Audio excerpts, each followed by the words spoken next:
the President of the United States. Good evening, my fellow Americans.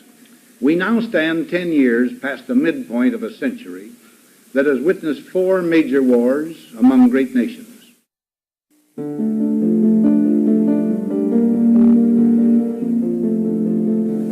Until the latest of our world conflicts, the United States had no armaments industry.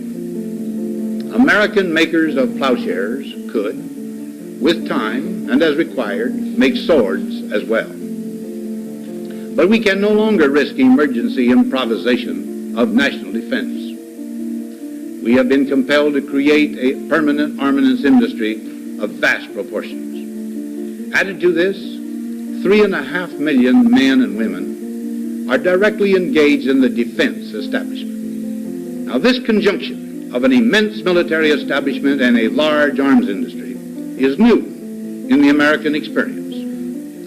The total influence, economic, political, even spiritual, is felt in every city, every state house, every office of the federal government. We recognize the imperative need for this development.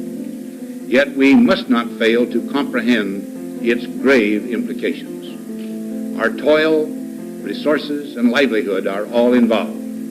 So is the very structure of our society. In the councils of government, we must guard against the acquisition of unwarranted influence, whether sought or unsought, by the military-industrial complex.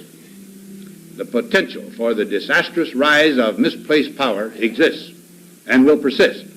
We must never let the weight of this combination endanger our liberties or democratic processes. We should take nothing for granted. Only an alert and knowledgeable citizenry can compel the proper meshing of the huge industrial and military machinery of defense with our peaceful methods and goals, so that security and liberty may prosper together.